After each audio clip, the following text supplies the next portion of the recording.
Election commission के जो अधिकारी हैं, इलेक्टोरल रोल ऑफिसर्स, वो सालों साल लगा के वोटर लिस्ट तैयार करते हैं, एक एक घर में जाके चेक करके, डॉक्यूमेंट्स ठोक बजा के तब। ठीक है। अब जो सालों साल से बन के तैयार होके लोकसभा के इलेक्शन में प्रयोग हुई है, उन सब अधिकारियों को जेल क्यों नहीं भेजा जा रहा कि अगर ये 65 लाख वोट जो हैं उसमें से कम थे, उसमें से निकाल दिया, और वो बताएगी भी नहीं चुनाव आयोग के वो कौन से वोट थे। मतलब 65 लाख फर्जी वोट चुनाव आयोग ने पहले बना दिए थे, अब उन्हें हटा रहे हैं, अपनी गलती को साफ कर रहे हैं। बना दिए थे, नहीं बना दिए थे नहीं कह रहा हूं मैं, वो एक मैं ऐसा तो साबित हो जाता ना, चुनाव आयोग ने अपनी प्रक्रिया पूरी करी, 65 लाख वोटों को बाहर कर दिया क्योंकि गलती हो गई जी हमारे से। ये गलती है, इसके लिए तो जेल जाना चाहिए ना। गलती तो मर्डर भी गलती ही होती है ना। बहस इसमें एक लाइन की है कि कोई भी चुनाव आयोग इस किताब में ये एसआईआर का प्रावधान कहाँ है ये बता दे बस। और ज्ञानेश कुमार जी जो भ्रष्ट हैं या दूसरे उनके अधिकारी जो भ्रष्टाचार में लिप्त हैं, ये सबसे बड़ा भ्रष्टाचार है ना वोटों की चोरी का, जिसके सबूत अनगिनत हैं, पब्लिक डोमेन में हैं। राहुल जी ने तो इकट्ठे करके दे ही दिए, हम लोगों ने तो एफआईआर कराने की कोशिश कर रखी है ना, एफिडेविट समेत। साथियों नमस्कार। सुप्रीम कोर्ट में एसआईआर की प्रक्रिया को लेकर बीते 2 दिन से सुनवाई चल रही है। तमाम पक्षों की बात कही जा रही है, सुनी जा रही है, और कहा यह जा रहा है कि कहीं ना कहीं सुप्रीम कोर्ट ने एक सहानुभूति बना ली है एसआईआर के जो विरोध में पिटिशंस डाली गई हैं उनके प्रति। लेकिन सुप्रीम कोर्ट ये कह रहा है कि अगर आप ये साबित कर देते हैं कि ये पूरी प्रक्रिया गैरकानूनी है तो इस पर रोक लगाई जा सकती है। कैसे रोक लगाई जा सकती है, इसी बारे में बात करने के लिए हमारे साथ वरिष्ठ वकील महमूद प्राचा साहब हैं। प्राचा साहब, अगर हम सुप्रीम कोर्ट कह रहा है अगर आप ये साबित कर देते हैं कि ये पूरी प्रक्रिया गैरकानूनी है तो रोक लगा सकते हैं, कैसे गैरकानूनी साबित होगी? क्योंकि चुनाव आयोग तो कह रहा है कि हम अपने अधिकार क्षेत्र की बात कर रहे हैं, चुनाव वोटर लिस्ट को रिफ्रेश करना हमारा काम है, समय समय पे करते आए हैं, इस बार भी कर रहे हैं। नहीं, देखिए, अगर सबसे पहले तो मैं आपको ये बता दूं कि मुझे थोड़ी बहुत होप जो सुप्रीम कोर्ट से कुछ पार्शल थोड़ा सा रिलीफ मिलेगा, शायद जो बहस से हम लोग अंदाज़ा लगा पा रहे हैं कि शायद आधार कार्ड को इंक्लूड कर लिया जाएगा और एक दो चीज़ों को और इंक्लूड कर लिया जाएगा। वो किस लिए? वरना तो ये आउटराइट डिसमिस होती पिटिशन।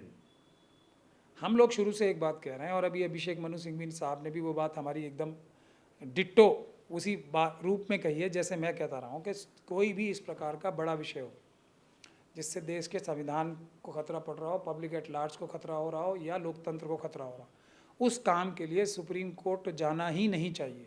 जो भी जाएगा वो आरएसएस और बीजेपी की मदद करने के लिए जाएगा, ये मेरा कहना है। यही अभिषेक मनु सिंघवी साहब ने कही बात आदि कि जाना ही नहीं चाहिए, ये बात मैं अपनी तरफ से कह रहा हूँ कि आरएसएस और बीजेपी को मदद करने की बात, ये लोग मिले हुए हैं, ये मैं अपनी तरफ से कहता हूँ। सिंघवी साहब ने इस बात को डिट्टो किया है मेरी कि सुप्रीम कोर्ट नहीं जाना चाहिए। ये मुद्दे जो हैं पॉलिटिकल मुद्दे हैं, ये सड़कों पे लड़े जाने, पब्लिक को लड़े जाने, ऑपोजिशन पार्टीज को लड़े जाने। अब लेकिन गए ये लोग इसीलिए हैं, मेरा तो यही मानना है। और उसके बाद फिर रेस लग जाती है, एक आदमी चला गया तो सब कहते हैं अगर कुछ शायद कभी शुरुआत एडीआर ने की थी, बाकी सब पहली बार आज तक तो कोई केस जीते नहीं है। ये चुनाव से रिलेटेड एक केस ये सारे मिलके जीते हो तो आप बता दें मुझे। कोई नहीं जीते हैं, अब भी नहीं जीतेंगे, इन्हें 100% पता है। लेकिन एक इन्होंने अपना अपर हैंड दिखा दिया कि हमने देश के लिए एक कोशिश की। देखने के लिए तो अच्छी लगेगी जी सुप्रीम कोर्ट गए, लेकिन ये देश के लिए और इस इशू के लिए नुकसान कर रहे हैं जाके वहाँ पे अपनी। क्योंकि अगर ये 300 एमपीज और ये जो जन आंदोलन अब खड़ा हो रहा है, उससे पहले बिहार बंद हुआ था, अगर ये ना होता तो ये आउटराइट डिसमिस होती, ऐसा मेरा मानना है। जैसे इससे पहले सारी पिटिशंस हुई हैं, महाराष्ट्र में तो फाइन लगाने तक की बात की जा रही थी प्रकाश अंबेडकर साहब पे, ठीक। तो थोड़ी बहुत मुझे उम्मीद ये है कि बैलेंसिंग एक्ट होगा, और वो भी नुकसान में इसलिए होगा क्योंकि चुनाव आयोग ईमानदारी से काम करने की क्षमता खो चुका है, और ये बात सुप्रीम कोर्ट में कही नहीं जा रही है। कहा आज भी उसे संवैधानिक संस्था कहा जा रहा है, ये नहीं बताया जा रहा है कि इलेक्शन कमीशन एक अलग चीज़ है। और ज्ञानेश कुमार जी जो भ्रष्ट हैं या दूसरे उनके अधिकारी जो भ्रष्टाचार में लिप्त हैं, ये सबसे बड़ा भ्रष्टाचार है ना वोटों की चोरी का, जिसके सबूत अनगिनत हैं, पब्लिक डोमेन में हैं। राहुल जी ने तो इकट्ठे करके दे ही दिए, हम लोगों ने तो एफआईआर कराने की कोशिश कर रखी है ना, एफिडेविट समेत। कर लें एफआईआर, एफिडेविट की बड़ी इच्छा हो रही है ना, ये रहा एफिडेविट। तो हमने गए लेकिन लोअर कोर्ट्स में, तो हमें तब भी ये पता है कि ये लड़ाई जो है, सबसे बड़ी लड़ाई जो है ये रहा एफिडेविट जो हमने इनको उम्र कैद की सजाएं कराने के लिए चुनाव आयोग के भ्रष्ट अधिकारियों को लगा रखी है इसी बात पे, वोटर लिस्ट की फोर्जरी पे, फर्जीवाड़ा करने पे। तो हमारी तो लंबी लड़ाई चल रही है और इनसे पहले ये दिसंबर 2024 से लगा रखी है हमने। एक दिन आएगा जब आप देखेंगे कि पंजाब हरियाणा की तरीके से एक अच्छा ऑर्डर आ गया और एफआईआर दर्ज हो गई। मगर सुप्रीम कोर्ट जाना तो अपनी मतलब एक तरीके से केस की मौत को दावत देना है। अब ये चले गए, मैं आपको ये कह रहा हूँ बहस इसमें एक लाइन की है, बहस इसमें एक लाइन की है कि कोई भी चुनाव आयोग इस किताब में ये एसआईआर का प्रावधान कहाँ है ये बता दे बस। आज उस पर पहली बार बहस हुई है। योगेंद्र यादव जी और ये जो कोर्ट में लोग बाहर से ले जाके ड्रामा कर रहे हैं एक, और ड्रामा करने के लिए आरएसएस और बीजेपी उनका पूरा मदद भी कर रही है, और कैसे कैसे कर रही है मुझे नहीं पता, क्योंकि 2 लोग अंदर लेके चले गए जो कि पिटिशनर्स ही नहीं है, कोई और नहीं ले जा सकता ऐसा। ये इन्हीं को एक खासियत है जो ये ले जा पाए। अच्छा, पिटिशनर्स के साथ भी कोई नहीं जा सकता, मतलब मेरा अगर केस है बिल्कुल नहीं जा सुप्रीम सकता। कोर्ट में, आप मेरा बता- कोई केस चल रहा है तो मैं, मेरे परिवार का कोई व्यक्ति नहीं जा सकता। ये बिल्कुल नहीं जा सकता ना। ये तो 2 थर्ड पार्टी थे ना, इनका तो कोई लेना देना ही नहीं था ना इस पिटिशनर से। ये तो एक सड़क पे चलते आदमी उठा के ले गए क्योंकि वो रेलेवेंट है, लेकिन सबूत ले गए वो। सुप्रीम कोर्ट ने बोला भी तो था कि 15 लोग ऐसे लेके तो आइए जिनको इस पूरी प्रक्रिया से नुकसान हुआ, तो योगेंद्र यादव लेके चले गए कि ये 2 लोग हैं जिनसे मैं कह रहा जिनका हूँ नुकसान लेके हुआ तो है। चले गए, लेकिन लेके चले जाने का प्रावधान कहाँ है? सुप्रीम कोर्ट के अंदर है ही नहीं। बुलाया भी तो सुप्रीम कोर्ट नहीं। उसके लिए कोई कानूनी कार्रवाई, कोई कागजी कार्रवाई होती है ना, और वो कागजी कार्रवाई और कोई मुझे करके दिखा दे। अगर कागजी कार्रवाई पास वास बनवाया ही होगा। मैं कह रहा हूँ ना, और कोई करके दिखा दे मुझे ये काम, योगेंद्र यादव जी या इन जैसे दूसरे लोगों के अलावा। अच्छा, तो इनको तो प्लेटर में रख के प्रमोट किया जाता है ना बहुत सारी संस्थाओं द्वारा। तो खैर वो तो एक छोटी बात है। कपिल सिब्बल साहब ने 12 लोगों की लिस्ट दी, अब हो रहा है क्या उस पर कुछ? मैं आपसे क्या कह रहा हूं, इसका प्रावधान ही नहीं है इसमें कहीं, तो सारा इलीगल पूरी प्रक्रिया रिप्रेजेंटेशन ऑफ पीपल एक्ट में है ही नहीं, है ही नहीं। वो एसआईआर बनाई जा सकता। इसमें एसआईआर लिखा हुआ दिखा दे आप मुझे कहीं भी, नहीं है ना। चुनाव आयोग को कोई ताकत नहीं है इससे बाहर जाके कुछ भी कर ले, अगर ये कानून के अंदर लिखा हुआ है तो। आज बहस हुई है थोड़ी बहुत इस लाइन पे, सेक्शन 21 सब सेक्शन 3 पे। क्या कहता है वो उसमें गोपाल शंकर नारायण साहब ने उसमें ये बोला है कि क्योंकि ये कॉन्स्टिट्यूंसी वाइज लिखी है, इसलिए मैं ये कह रहा हूँ इससे भी अच्छी बहस हो सकती है। लेकिन मैं अगर प्रिपरेशन ऑफ वोटर लिस्ट का है ये 21, हाँ, आज गोपाल, मैंने तो लाइव लॉ में ही देखा है इसलिए मुझे तो, मैं तो सुना नहीं है जाके खुद। Electoral roll for each constituency shall be prepared in prescribed manner by reference to qualifying date and shall come into force immediately upon its final publication. ये अकेले में नहीं पढ़ा जा सकता। एक तो ये कॉन्स्टिट्यूंसी वाइज है जितना गोपाल शंकर नारायण साहब ने बहस की, लेकिन उसके अलावा ये शुरू कहाँ से होता है? ये पार्ट 3 से शुरू होता है। ये मैं आपको बहस करके ये नहीं दिखा रहा कि मुझे कुछ थोड़ी बहुत जानकारी है। ये टाइटल क्या है इसका? Electoral roll for assembly constituencies. जो सारी परिकल्पना है वो इंडिविजुअल वोटर्स की, चुनाव आयोग की ताकत की और इंडिविजुअल कॉन्स्टिट्यूंसीज की है। अब पूरे प्रदेश में करने की ताकत नहीं है, ये गोपाल शंकर नारायण साहब ने आर्ग्यू किया। मगर मैं कुछ और बात कह रहा हूँ। मैं जो इस पे समझा हूं कि ये एक एक इंडिविजुअल कॉन्स्टिट्यूएंसी से काम होगा पूरे बिहार में एक तरीके से। आप ऐसी परिकल्पना तो की नहीं गई है कि इलेक्शन कमीशन के कोई ऐसे अधिकारी भ्रष्ट आएंगे जो एसआईआर पूरे प्रदेश में लागू करना चाहेंगे, जहां की पूरी वोटर लिस्ट जो है बनी हुई है। वोटर लिस्ट में से नाम हटाने का इतनी सी बहस है, इसमें ज़्यादा 2-3 मिनट से ज़्यादा बहस नहीं है। वैसे तो आप बहस करते रहो, पूरे पूरे साल लगा दो, बहस इसमें है ही नहीं। जो वोटर लिस्ट की पहली तो यही कि इस किताब के बाहर कोई पावर ही नहीं है। अगर वो कर रहे कोई कार्य तो वो अपराध है और इसीलिए उन्हें जेल जाना चाहिए। जेल सुप्रीम कोर्ट भेजने के लिए कोई बहस ही नहीं कर रहा तो जेल कहाँ से भेजेगी? वैसे भी बहस करके भी भेजेगी नहीं, लेकिन कोई बहस भी नहीं कर रहा है। लेकिन पिटिशनर्स की मांग तो ये राहुल है, जी बाहर बोल रहे हैं, पूरा देश बोल रहा है इलेक्शन कमीशन के भ्रष्ट अधिकारी का अपराध कर रहे हैं, चोरी कर रहे हैं, वोट चुरा रहे हैं। अंदर इनके खुद के वकील नहीं बोल रहे कुछ भी कि इनको अरेस्ट करके जेल भेजो। लेकिन पिटिशनर्स की मांग तो ये है केवल कि जो आधार कार्ड है, वोटर आई कार्ड है, जॉब कार्ड है मनरेगा का, इनको मान लिया जाए। अभी सुप्रीम कोर्ट ने रिक्वेस्ट की, ये भी आपने अच्छा सवाल पूछ लिया। चलो, हाँ, सुप्रीम कोर्ट रिक्वेस्ट कर रहा है चुनाव आयोग से कि आप प्लीज आधार कार्ड तो मान लो। किसी वकील ने ये नहीं बनाया कि आधार कार्ड पहली हियरिंग पे सजेशन दिया था सुप्रीम कोर्ट ने। हाँ, मैं दूसरी बात कह रहा हूँ, इस कानून को मानने के लिए इलेक्शन कमीशन बाध्य है। सेक्शन 23 इसी ये कानून ना इससे बाध्य है। उसी में लिखा हुआ है कि आधार कार्ड को मानना है। कानून है ये आधार कार्ड को मानने का, सेक्शन 23 सब सेक्शन 4 और 5 तो आधार कार्ड को एक बेस डॉक्यूमेंट बनाता है। यह है बनाता है। और इसका सेक्शन 4 है, मैं electoral registration officer may for the purpose of establishing identity of any person required that such person may furnish Aadhaar number given by the unique identification authority of India. लो, और इसके लिए सुप्रीम कोर्ट रिक्वेस्ट कर रहा है और कोई lawyer ये नहीं बता रहा, ये तो कानून है, इन्हें मानना ही है, अगर ये तोड़ रहे हैं तो अपराध कर रहे हैं। इतनी ऐसी बहस हो रही है। चलिए बहस करने से कुछ होगा भी नहीं। अच्छा, मैं इसमें तो पहले ये बता रहा हूँ, एडिशन इसमें कर देना चाहता हूँ कि आज ही सुबह बॉम्बे हाई कोर्ट का भी एक इस पे फैसला आया है जो कहता है कि Aadhaar card, PAN card, voter ID is not a proof of citizenship. वो भी ये कह देता है, वो कहते हैं कि हम बांग्लादेशियों को बाहर निकालना चाहते हैं तो आधार कार्ड तो कोई भी बना लेगा इसमें। अगर आधार कार्ड कोई भी बना लेगा तो यूनिक आइडेंटिफिकेशन जो ये अथॉरिटी है, इसको तो पहले सब लोगों को पकड़ के जेल में भेज देना चाहिए। नहीं भेज देना चाहिए। ये तो सिस्टम ही आधार कार्ड का शुरू इसलिए हुआ था कि हर एक की आइडेंटिटी होगी, एक एक नागरिक की आइडेंटिटी फिक्स की जाएगी ताकि कोई फर्जीवाड़ा ना हो सके नागरिकता का या किसी भी प्रकार का व्यक्ति की। अब ये कह रहे हैं कि हमने लाखों करोड़ रुपए खर्च कर दिए और ये एक्सरसाइज तो फ्रॉड थी, ये कह रहे हैं ना।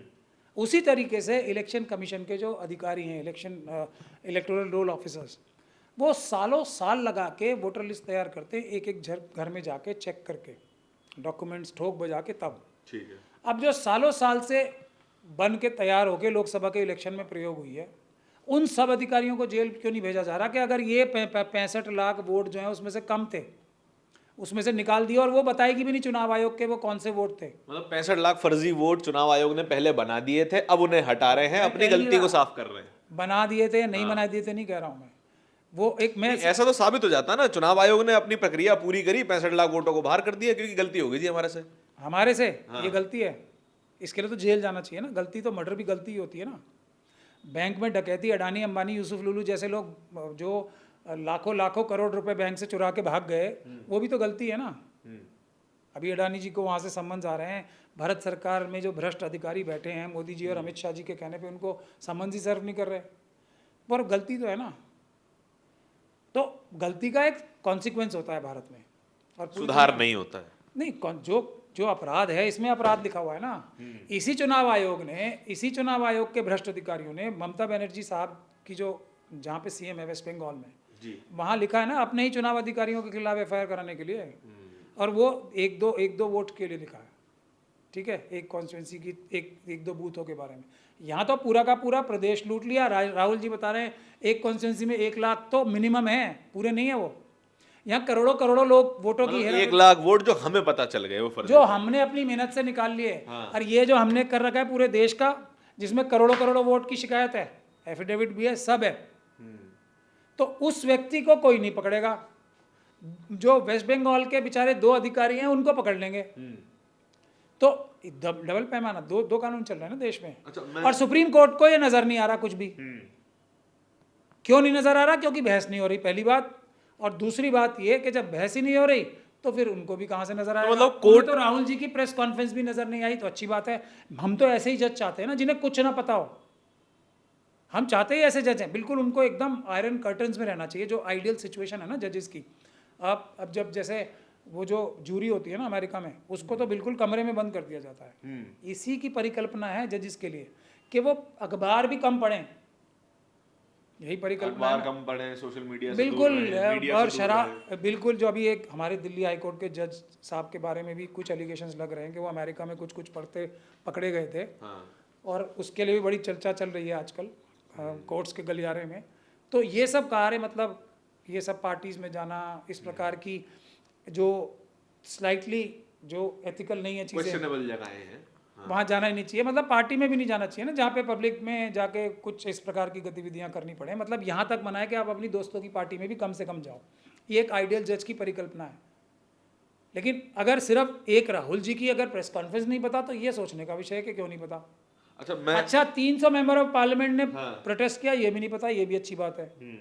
हाँ, चुनाव आयोग ईमानदारी से काम करता है, ये पता है। तो ये कैसे पता है, ये हमें समझ में नहीं आता। जबकि चुनाव आयोग अब जो है पिछले 11 साल से ऐसे ऐसे भ्रष्ट अधिकारी, सुप्रीम कोर्ट की जो गाइडलाइंस थी उसको ख़त्म करके बनाए गए कानून बना के, जो ईमानदारी से काम करने की क्षमता ही नहीं रखते। उनका लक्ष्य ज़िंदगी में ये है कि वो किसी प्रकार से झूठे वोटों से, नकली वोटों से, चुराए हुए वोटों से आरएसएस और बीजेपी को जिता दें। अभी वो मुझे लग रहा है ये एक फॉल्स फ्लैग रेज किया जा रहा है राजीव कुमार जी के लिए, माल्टा वाल्टा कुछ आ रहा है। तो इसमें फंसना नहीं है। हमारा इशू माल्टा जाए वो या जापान जाए, हमें मतलब नहीं है। जो उन्होंने अपराध किए उनको पकड़वाना है, क्योंकि ये भी हो सकता है माल्टा की खबर खुद ही आरएसएस ने लीक कराई हो और खुद ही वो झूठी साबित कर दें और लोग बेचारे जो माल्टा माल्टा कर रहे हैं वो फंस जाएं। हमें से मतलब नहीं है माल्टा जाएं या कहीं जाएं, ऑरेंज काउंटी जाएं, कहीं जाएं, हमसे कोई मतलब नहीं है। हमें तो उन्होंने जो अपराध किए हैं उसके लिए हमने कानूनी कार्रवाई की है, उसके लिए उन्हें जेल जाना है। अच्छा, मैं कानूनी प्रक्रिया को पालन करने के बाद आखिरी सवाल मैं पूछना चाहता हूँ इस पूरे विषय में कि 2 दिन से अभी लगातार हेयरिंग चल रही है, आगे भी चलेगी। आपको क्या लगता है कि कोई लॉजिकल एंडिंग इसका क्या हो सकता है कि पूरी तरीके से पूरी प्रक्रिया को इस पर रोक लगा दी जाए, या फिर आधार कार्ड और जो कॉमनली अवेलेबल डॉक्यूमेंट है उनको अलाउ करके इसको कंटिन्यू किया जाए? क्या हो सकती है इन दोनों में से, या फिर कोई तीसरा तरीका हो? यही एक तरीका है जो मैंने आपको शुरू में भी बताया कि ये एक बना दिया जाएगा और ये सब लोग आके बाहर कहेंगे हम जीत गए केस। हाँ, जितने भी पिटिशनर्स बने हुए हैं ना, ये सब आगे एकदम विक्ट्री साइंस दिखाते हुए योगेंद्र यादव साहब आ जाएंगे। ज़मीन पे बीएलओज आरएसएस के कहने से बनते हैं, ऐसा मेरा इल्ज़ाम है। इन्वेस्टिगेशन जिस दिन होगी साफ पकड़े जाएंगे सारे। बीएलओज की बात कर रहा हूँ, बीएलएस की बात नहीं कर रहा हूँ। तो बुनियादी बात ये है, मतलब मेजॉरिटी आरएसएस और बीजेपी के लोग ही होते हैं, भले ही सरकार किसी की भी हो। वो जब कांग्रेस पार्टी के अंदर आज इतने सारे हाईएस्ट लेवल पे बैठे हैं, राहुल जी और प्रियंका जी और खड़गे जी और सोनिया जी को गुमराह करने के लिए हाईएस्ट लेवल पे स्लीपर सेल्स बैठे हैं, तो आप समझ सकते हो किस किस जगह घुसे हुए होते हो। अब बुनियादी बात क्या है, ये करके ज़मीन पे क्या होना है? ज़मीन पे वही होना है 65 लाख वोट की हेराफेरी होनी है। किसी का कोई टाइम नहीं बचेगा, इलेक्शन अनाउंस हो जाएंगे। ये बात मैं पहले दिन से कह रहा हूँ, ऐसा हर दिन के अभी टाइम ही कितना बचेगा, 25 तारीख तक तो टाइम चला जाएगा। उसके बाद इलेक्शन अनाउंस हो जाएंगे। जो लिस्ट में से जिस लोगों के नाम काट दिए इन्होंने, वो उसको चढ़वा नहीं पाएंगे। एड़ी चोटी का जोर लगवा लें। ज़मीन पे ये होना है।